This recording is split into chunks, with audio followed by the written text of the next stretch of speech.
Welcome, everyone, to the Week 14 Dolphins Make Me Cry podcast. And don't look now, Dolphin fans. Dolphins have won 3 in a row, 4 out of 5, doing what they do to get your hopes up when we thought they were dead. Man, have we seen this story a lot. And now it brings us to this very interesting game this week in MetLife Stadium against the Jets. The 3-win Jets, who have won, 2 out of 3, I think it is. The 3-9 Jets, who were, dead, and they've kind of come a little bit to life here.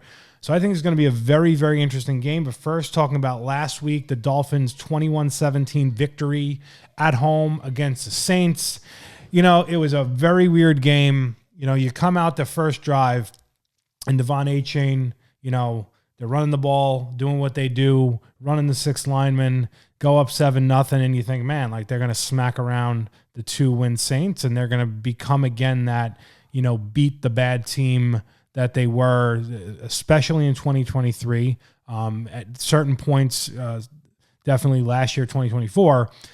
But it was just weird. They could never get anything going. They kept the Saints in the game. Tua, just that we'll talk about, played probably one of his worst games as a pro, and you definitely have to be worried about him and his production. And, is it mental? Is it injuries? Is it everything? Just played probably one of his worst games. And luckily you had your run game, which again, we've talked about, has now been the staple of this team. And then the defense has really stepped up. They played an offense that was just inept in the Saints. And until the end, Tyler Shuck was pretty much doing nothing. And then he started to turn it on, particularly going into that third quarter, and got him in the game. Next thing you know, we have a weird onside kick bounce. Saints get the ball, and essentially they had the touchdown pass that probably would have ended it for the Dolphins, and it was dropped. And then we get the pick 2 by Minkah Fitzpatrick after the Saints scored, making it 19-17 Dolphins, would have tied it up. And, next thing you know, Dolphins survive against a very, very bad team, and they do what they do. They play down to their opponents. And Tua, it's astonishing because I think there's so many factors to it. Number one, I've said it all along, the hip injury of a year ago that ended his season, essentially, was not talked about really in the offseason. Obviously had the hip injuries and the hip issues coming out of Alabama. To me, when you watch him, the mobility is not there. Wasn't crazy mobile or athletic to begin with. He's not able to avoid a lot of rushes and a lot of sacks because of it. His throws are now off. I don't know if that's part of it. I'm sure it is, because he's a lower body thrower as opposed to an arm thrower. It keeps him very limited because he can't do anything sideline route. Then you throw in, and again, these aren't excuses, these are facts. You throw in, obviously, no Tyreek Hill that he had the last 2 years. You have one weapon in Waddle that a defense can obviously take out of the mix. Last week, you get Darren Waller in the mix, and he was coming back from the injury. I'm going to give them a little bit of the benefit of the doubt. He had, the 2 nice catches, the one down the sideline. But again, this team cannot get production out of anybody that's not named Devon Achane or Jalen Waddle, and Waddle has definitely come back down to earth in the last 2 games. He had the drops against the Commanders in Madrid, and then last week only had 40 yards. They have these middle and tight ends that they get very little out of, that Tua missed on some throws. And Nick Westbrook-Akine, he might as well be in the witness protection program because they do not use him whatsoever. Malik Washington, a couple catches here and there, but overall, there is no other threat on this offense. And really the X-factor player, and you hope it's going to be the case against the Jets, is Darren Waller, because there is nobody else that this guy can go to that seems to be open. Plus, that the times where guys are open, he's missing them. And it's, when you look at this from a big picture perspective, when you look at this from a small picture perspective, to his play, obviously he's had a horrendous year, 14 interceptions, leads the league. It brings you to this crazy stat of the Jets, who have 2 turnovers on the year and no interceptions, and they're playing the league leader in interceptions. So, I mean, if that's not a recipe for disaster for the Dolphins, I don't know what is, because eventually a team's got to turn that around. Hopefully it's not in this game, but it's a very interesting dynamic. He has just had a poor season, and he cannot seem to get it rolling. And what to me makes it worse is you're working off of a very, very good running game. It's not like we're sitting here saying the run game is getting stuffed and Tua's got to be the man and make all the plays. He should be feasting off the fact that the play action game should be working, even with receivers that are not the greatest. The problem that I see is there's no flow of the offense to get any other people involved. It's like there's a base layer of the offense that is run the ball effective, which I'm 1,000,000% on board with. I've been screaming it forever. And let's face facts, it's the biggest factor of why they've won 4 out of 5. But there has to be then the next layer to the run game, which is then the play action passing game. It doesn't need to be let's throw bombs down the field. It needs to be let's use play action off of the defense having to respect Devon Achane and the skill set that he has, and the fact that he's basically running for, north of 120, 130 yards a game at this point. He broke 1,000 yards, last week in 12 games, which is incredible. Didn't have a lot in the pass game. Definitely would have helped if he did. And again, you don't want to overload this guy. I've said it all along. You need to use more Ollie Gordon and you need to use more Jalen Wright. But here's what I'm going to say about this team, any team, this season, and any season. When you're in week 14, the Leopards don't change their spots. So our change for the season was Tyreek goes down. You get to whatever they were, 1-6. And they had to do something with the run game. The O-lines played better. The 6, linemen, Ingle blocking, a lot of the different things that they did. That was kind of their change. I don't see personally something changing now from that. Now, the problem with the offense is this. Because you can't get any other people involved, that becomes a one-dimensional, only works if you get the lead scenario. They've only not had a lead in this win streak and all of their wins in general this year. One time against the Commanders at 13-6 going into the fourth. And we all know what happened in that game, which is the game they 100% should have lost. So the problem is the run game, the baseline, 100% love it, great, keep doing it. But if you go down in a game and you cannot, it's taken away, you're down by 10, the problem then is you got to start slinging it at some point. And they've lived to fight another day, specifically against some of these bad teams, where Tua, in any other game or most games against good teams, his performance last week, which he was 12 for 23 with, he had the really bad interception, the one that he threw up to Waddle, which is another thing. Right off of a turnover, I get it. You're trying to strike when you just gotta turn over yourself on defense. But the fact that you're throwing it up into double coverage, like there has to be some more design to what they're doing in the way of deep passes. It can't just be throwing it up and making it a 50-50 ball when you don't have 50-50 ball receivers. You have small receivers. Really killed them. Don't love it at all. But again, the problem I have is the Leopards don't change their spots, and I think you're going to basically ride out the next, 4 or 5 games, whatever it is left, with who you are. I just don't think you're going to all of a sudden see Nick Westbrook-Akine get in the mix and have 5 catches and 6 targets for, 50 yards. That's going to take you over the top offensively and give you more production. I just don't see it. Could it happen? Sure. Could Tua's production become better down the stretch? I don't know. The other factor is obviously cold weather, which clearly, that's another stat we're going to talk about. He is 0-7 in games 40 degrees or lower in his career. Are we going to change the narrative? Now, what I will say that I've been yelling about for years from the run game perspective is the run game typically travels. You can run in the cold, right?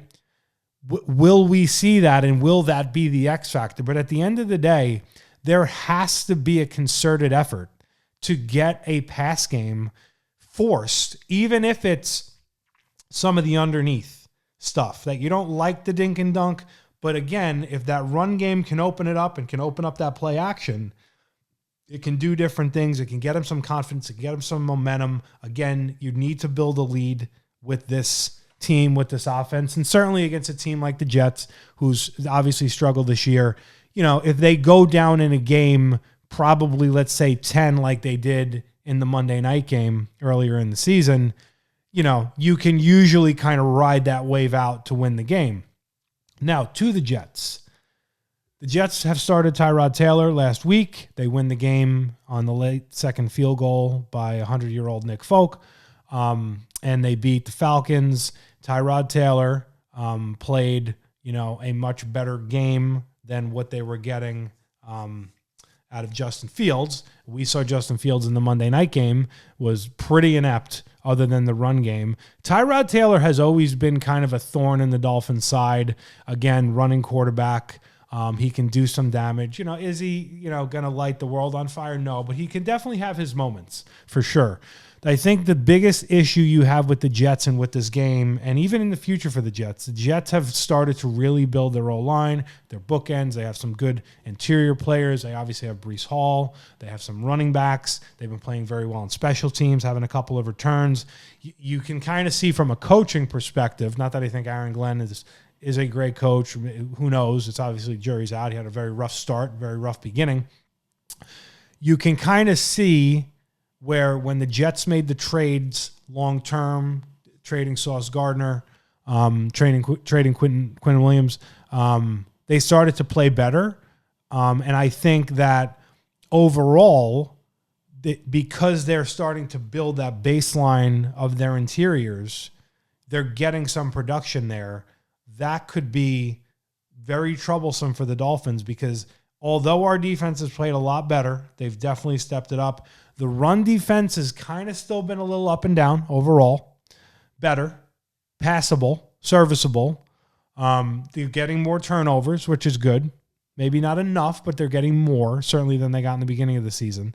But you're giving me a running quarterback. You're giving me a good O-line for the most part. You're giving me some good running backs. Obviously, their wideouts don't scare you. But I feel that they could definitely do some stuff here. And if you go down against them, yes, I do feel we could come back against them probably more than they could. But I do think if you go down in the cold and now, let's say our run game is not working the way we'd like it and it's not as effective, that could be very problematic for where this game goes for the Dolphins. Now, in the bigger picture, where a lot of Dolphin fans are getting very delusional, in the bigger picture here, the Dolphins now are 11th in the AFC. Essentially, at the end of the day, I keep saying it, they'd really have to, run the table. But this would get them now to 6-7, and then you're getting the Steelers on Monday night next week in Pittsburgh, another team that's reeling, but still a very tough spot. Bengals at home, Bucks at home, Patriots, who will probably, have the 1 seed wrapped up by that point, which is a whole nother disaster. But you could be in the mix here. Clearly, that's a long way to, long road to hoe or whatever verbiage you want to say. But this is the next step in continuing to play meaningful football until essentially you lose a game where you'd have 8 losses. You wouldn't be eliminated, but you would need a hell of a lot of help. At this point, they will still need help. They got to jump some teams. But, for me, I want to win as many games as possible. I want to kind of see them do the impossible. I do not have high hopes. Look, it's been a nice little run here. What annoys you when you really look at the big picture is when you look back at the season, and any team can do this, you just look back at, obviously, you got smacked by the Colts, had zero business even showing up to that game, which was an utter disgrace. And then you had Patriots game, you should have won. A-Chain going out of bounds and then giving up the return. Charger game, Phillips having the sack at the end. The Panther game with the 17-point lead. You would just be having a very different conversation, even if you had 1 to 2 of those games. And I'll even give you the Commander game as a loss. But if you sat here right now, with 6-5 or, something, or 5-6 or whatever the case might be, we might be having a different conversation. But we are where we are. And that being said, to me, if you sit here and lose this game to a 3-9 Jets team, even though they're division rival, cold rivalry game, they got Taylor, they're playing better, all the factors, you can't lose this game to me. If you're going to get knocked off here as we go down this stretch, this can't be the game to do it. This is a game to shut some narratives up. This is a game to come out and really impose your will and actually show that the run game and the line and the trenches and all the things you've been working on are working in a road game. I mean, we'll say hostile environment, but God knows none of these Jet fans are showing up like they did last week. But go out, handle your business. And what I need to see in this game that I really thought you probably might have seen last week is a little bit of that change, a little bit of that, them not playing the same old that they've played all year, and somebody that's not named Devon A-Chain elevating, and specifically the quarterback, Tua Tagovailoa. I said in week 1 that I was dead wrong in my prediction. Tua's going to find a spot here to step up. And lo and behold, there was just no step up. And there's been no step up all year. There's been regression and regression and regression. Outside of the Atlanta game and let's say the first half of the Jets game before Tyreek got hurt, Tua has played pretty, bad to pedestrian as you can play. And again, I think there's physical issues here. And I think his game is suffering. I think he's got a lot of people in his ear. I think he's trying to stay healthy, which I respect. And clearly we do not want to sit here and have the conversation of, hey, he went and did something stupid and now misses the last 5 games. So yes, he's been durable and he's sliding early and he's, missing the first down like he did the end of the game last week where he thought he had it. You can't fault him in that regard, but the issues that you have here is just the overall play and really the calling card for Tua being the accuracy has just not been there. His passer rating is pretty much getting to the point of the lows he's ever had in his career, which he's a very, very highly rated passer. I think he's like 18th in all-time passer rating. And again, you can take those numbers for what they're worth. There's a little bit of, skewing there. But there has to come a point that somebody else can be a productive piece of this offense. Period. The end of the story. And you just wonder who it's going to be. And then also, look, like I said, you got to get a lot out of Waddle. You got to get a lot out of A-Chain. But if you could get me a lot out of Waddle, a lot out of A-Chain, and a good amount out of Waller, you'd probably have a 27 to 28 point a game offense.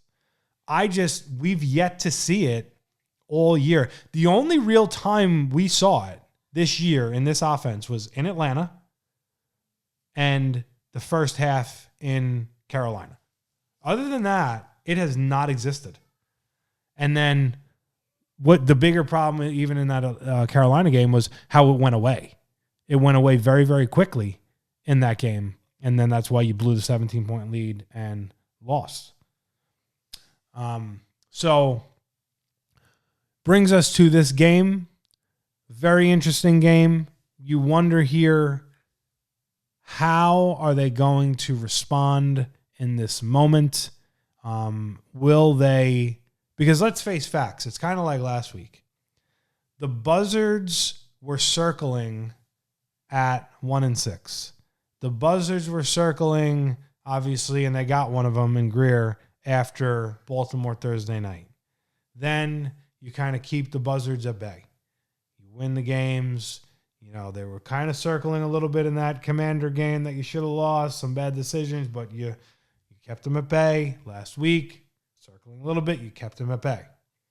Can you keep them at bay again? Because if you go down and lose with an 8th loss to a 3-win Jet team, and then you start all the questions of all the years over and 8 losses and this, that, and the other thing, they're going to come back.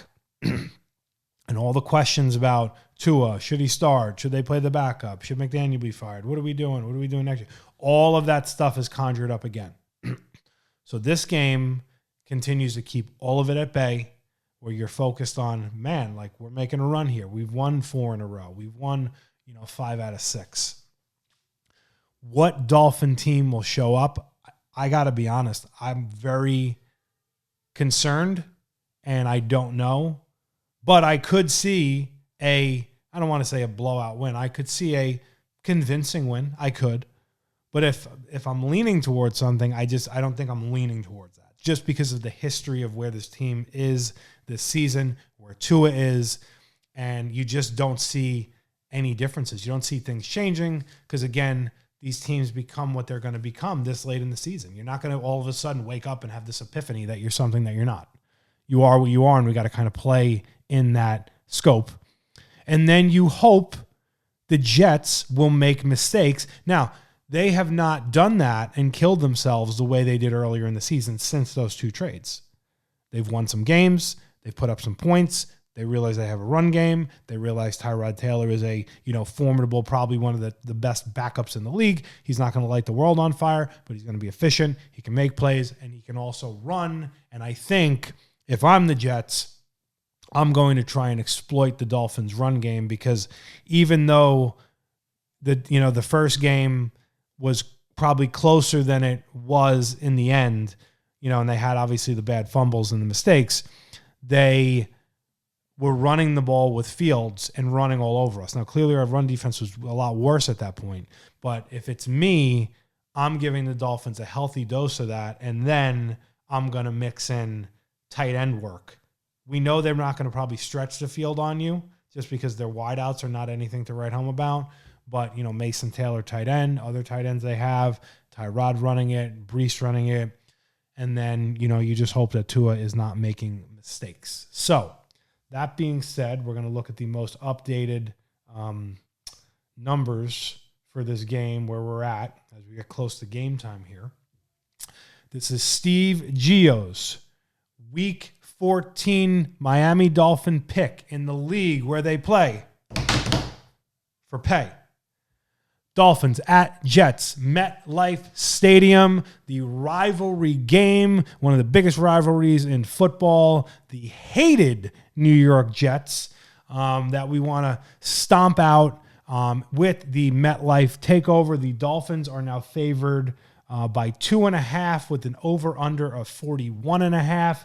This is a very, very tricky game to me, in a very, very tricky spot where I just do not feel confident in saying, man, the Dolphins, who are a little bit of a better team, you'd say, are going to go in there and they're going to, take the victory. I'm actually going to pick the Jets. Oh, it hurts my heart to win this game. I'm going to go with a 24-23. I think you're going to get probably a couple of bad turnovers by Tua. I think you're going to get the Jets with a lead. I think the Dolphins will start to mount a comeback. I think our kicker, who's done very, very well, don't ask me why I think this, he's going to probably leave some points on the board because he's not a, over 50 kicker. And I think the Jets are going to just kind of just do enough, probably like last week, kick a last-second field goal. And the reason I feel this is because I just do not believe that this Dolphin team has shown enough to be different than what they were in 2024 and 2023 to go in and snuff out a bad team and a team that they're better. So, man, I really would, hope to be wrong on this one, but I just have in my gut this feeling that this is where the train is going to end on the track as far as the quote-unquote legitimate, realistic playoff hopes for the Dolphins. But that being said, let's hope I'm wrong. Let's go Dolphins. MetLife takeover. Jets. Suck, suck, suck. See you next week. Let's go, Fins.